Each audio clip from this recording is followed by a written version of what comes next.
Good morning, student. In this video, we will read about the social and cultural developments in British time period. Although India faced several upheavals during British Raj, India ने British राज यानी British rule के time period पर बहुत सारी जो changes हैं उन्हें face किया. The most favourable aspect of the rule were the reform measurements. जो सबसे मोस्ट इम्पॉर्टेंट फेवरेबल एस्पेक्ट पहलू था इस टाइम पीरियड का वो था रिफॉर्म मेजरमेंट. मतलब रिफॉर्म मीन्स होता है चेंजेस करना. अब सोसाइटी में जो भी सोशल इविल फैली हुई थी उन सभी को उनके अंदर चेंजेस करना इज कॉल्ड रिफॉर्म. मतलब अब सोसाइटी में फैली जो भी सोशल इविल थी उन सभी को रिमूव करना ब्रिटिश गवर्नमेंट की हेल्प से, जो कि उसमें कुछ इंडियंस भी थे और कुछ मतलब ब्रिटिश जो रूलर थे उनका भी इसमें योगदान था इन सोशल इविल को रिमूव करने का. अब reform measurement initiative during the time by several learned Indians and British.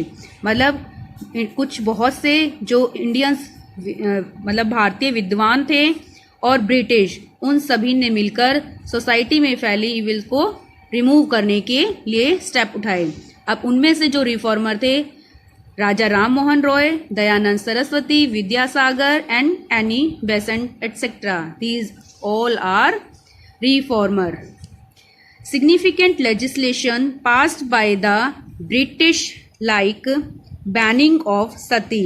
अब significant legislation मतलब कुछ important law कानून थे जो कि ब्रिटिश गवर्नमेंट ने पास किए और इन लॉ के थ्रू जो समाज में फैली हुई बुराइयां थी सोशल इविल उन सभी को इन लॉ के थ्रू स्टॉप कर दिया.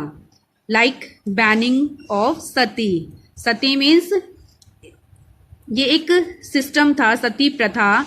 इसके अंदर जो भी कोई एनिशेंट अगर हम टाइम को देखें तो उस टाइम पीरियड पर जो वुमेन थी अगर मान लीजिए उसका हस्बैंड जो है एक्सपायर हो जाता, उसकी डेथ हो जाती, तो उस वुमेन को भी अपने हस्बैंड की डेड बॉडी के साथ ही जलना होता था. उसकी जलती चिता पर उसे बैठना होता था. और इस तरह के इविल को जो है ब्रिटिश गवर्नमेंट ने इन इंडियन रिफॉर्मर्स के हेल्प से जो है इस सोशल इविल को ख़त्म किया.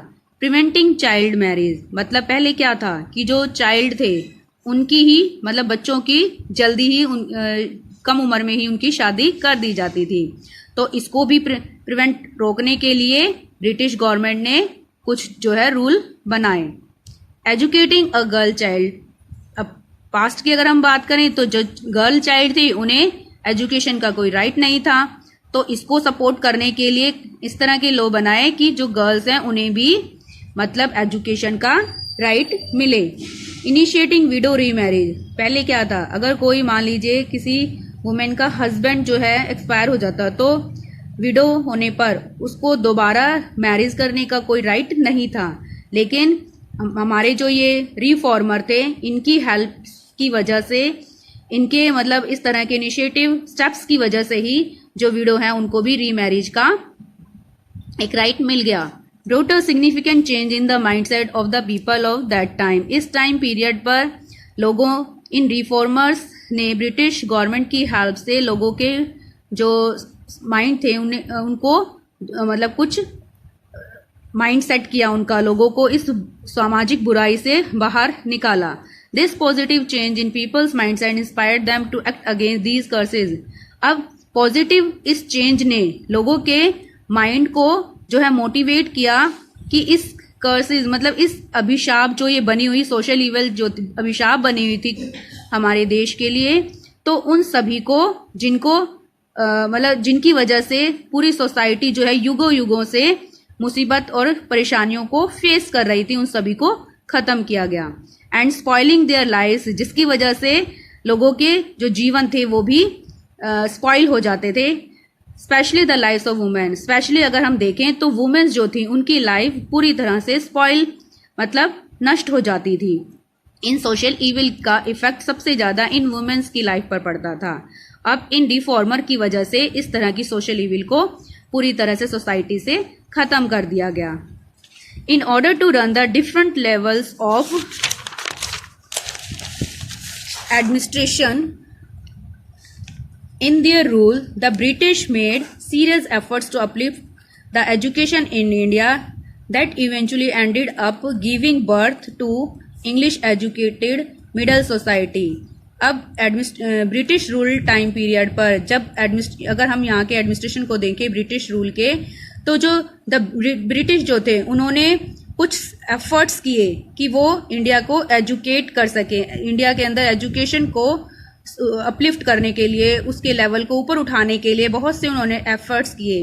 That eventually ended up giving birth to English educated middle society, जिसका अंत जो है इवेंचुअली मतलब जिसकी एंडिंग जो है किसके थ्रू होती है, मतलब मिडल सोसाइटी में, सोसाइटी के अंदर जो मिडल क्लास से related educated English educated person थे उनसे, उनके साथ। This was evident to the fact that many outstanding leaders of the Indian nationalist movement were the gifts of the Western education.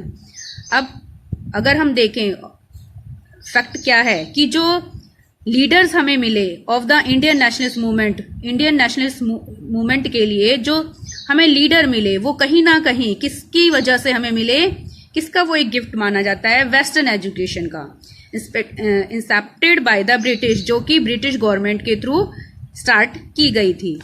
This system of education gave the Indian nationalist the courage. अब जो western education यहाँ पर दी गई उसकी वजह से Indian nationalist जो थे उन्हें करेज मतलब ये हिम्मत और साहस मिला कि वो to question the unjust nature of the British rule and determine their strategies to fight back, कि वो ब्रिटिश रूल के ऊपर क्वेश्चनिंग कर सकें और उनके अनजस्ट नेचर को, मतलब जो उनके द्वारा बनाई हुई पॉलिसीज थी जो लोगों को कहीं ना कहीं उनके राइट से दूर रखती थी, उनके साथ अनजस्ट करती थी, अन्याय करती थी, इस तरह की पॉलिसीज, रूल, रेगुलेशन जो ब्रिटिश गवर्नमेंट ने बनाए थे उन पर वो उनके अगेंस्ट जा सके और जो है उन्हें दोबारा वापस भेजने के लिए उनसे जो है लड़ सके, इस तरह की करेज, हिम्मत उन्हें नेशनल मूवमेंट, जो नेशनलिस्ट थे हमारे लीडर थे, उन्हें ये यहाँ से करेज, हिम्मत मिली। Indian art and architecture witness considerable changes during the colonial period.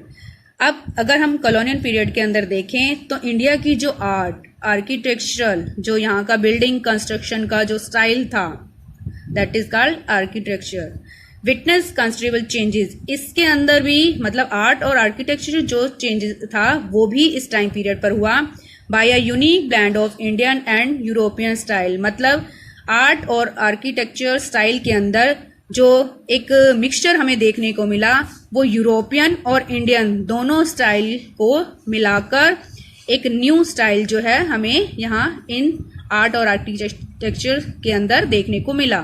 Several new trends emerged in the area of literature, music and dance that set good examples.